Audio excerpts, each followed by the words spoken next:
Hi అండి, నమస్తే. చింతపండు ఎల్లిగడ్డ రసం చేస్తున్నానండి. బాగుంటుంది. ఉల్లిగడ్డ వేస్తున్నాను. ఒక ఉల్లిగడ్డ కూడా కట్ చేయాలి. ఇట్లా కట్ చేసుకోవాలి. సాల్ట్ వేస్తున్నాను. బెల్లం అండి, కొంచెం బెల్లం వేస్తున్నాను.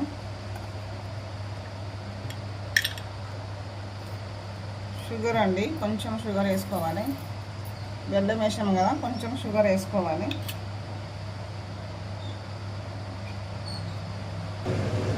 వేడి అయిందండి. ఆయిల్ ఒక స్పూన్ వేసుకోవాలి, ఎక్కువ వేయదు. ఒక స్పూన్ వేసుకోవాలి.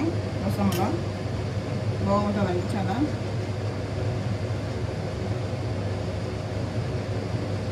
వేడి అయింది. జీలకర్ర వేస్తున్నాను, కొంచెం ఎక్కువ వేసుకోవాలి జీలకర్ర. ఆవాలు వేస్తున్నాను. ఎండుమిరపకాయ అండి, ఇవి 3 వేస్తున్నాను.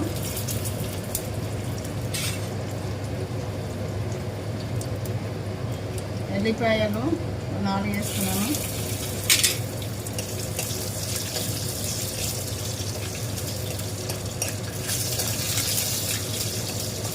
ఆయిల్ ఎక్కువ వేయద్దు, బాగుండదండి దీనికి.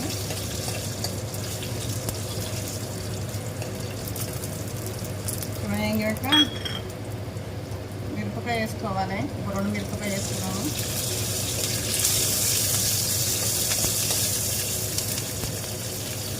కరివేపాకు వేయాలి.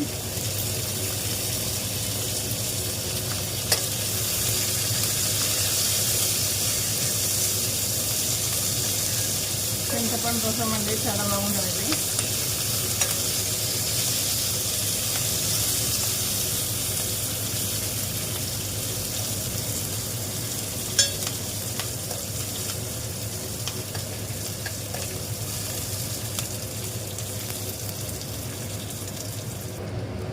అయిందండి ఇది తాలింపు. ఇలా కావాలి.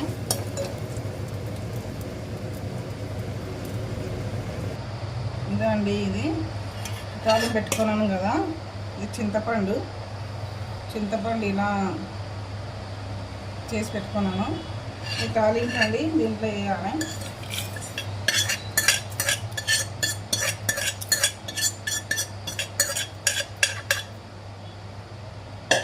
తాలింపు ఇంట్లో వేసుకొని దీన్ని మేష్ చేసుకోవాలండి. ఇట్లా సన్నగా ఇట్లా చేసుకోవాలి స్పూన్తో.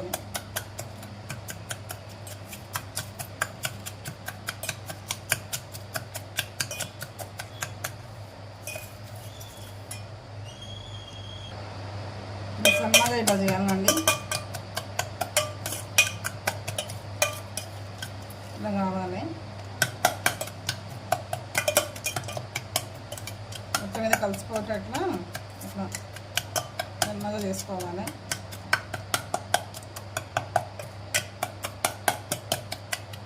ఇలా అయిందండి, సన్నగా అయింది. నేను చింతపండు వేస్తున్నాను, చింతపండు రసము. వాటర్ వేస్తున్నానండి,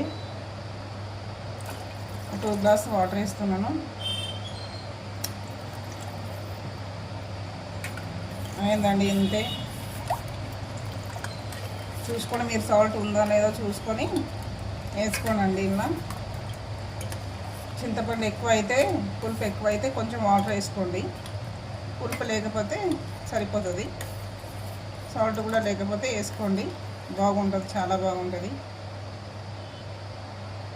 ఇలా అండి రసము, చింతపండు ఉల్లిగడ్డ రసము చాలా బాగుంటుంది. రైస్ మీద బాగుంటుంది. అంతే అండి.